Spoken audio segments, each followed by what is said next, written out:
So mentors, you mentioned changing your mind is important, and you said, let's come back, if you like, to mentors because you have one in mind.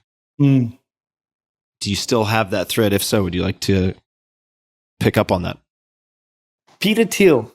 Mm-hmm. So Peter came back as our CEO. If you've read any of the PayPal books and know the story, we as a team rallied to get him back as CEO. It was difficult because the board wasn't fully supportive, and we had to keep, as a team, we had to keep interviewing other candidates, and we kept feeling, no, but Peter we're a team, and Peter's our man, and we want Peter to be our leader and our CEO. And so Peter had an incredible ability to change his mind. Peter would say, we're turning left, and then we weren't sure. We'd go analyze, bring him data, we'd show him the results, and he'd say, yep, I've just looked at it, we're turning right. And he would just turn like that on a dime. And he had no qualms about this. And I think most people get so stuck in the escalation of commitment where I need to remain consistent with the person you thought I was yesterday, otherwise I'm going to be viewed as irrational. And there's a whole branch of psychology that talks about this, right? And to some extent, people view flip-floppers negatively, especially in politics and things like that. But in business, it's incredibly valuable if you're just rational. And Peter did that to a T and made him an incredible CEO.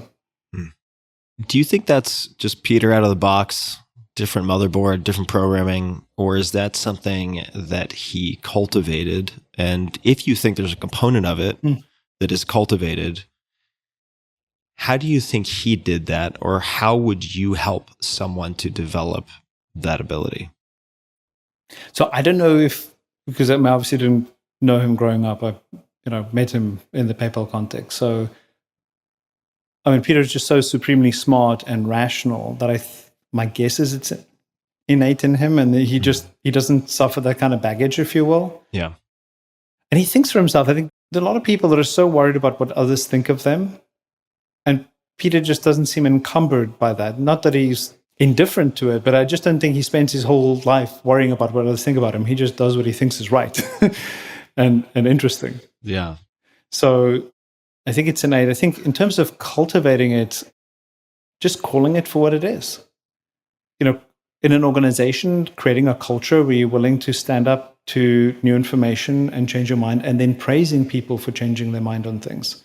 Look, I said no to this decision. I've reevaluated, or I walked into the partner meeting thinking we shouldn't make this investment, and I've been swayed by your arguments. Or recognizing that somebody else changed their mind and praising them for doing that. I think you need to cultivate that kind of culture.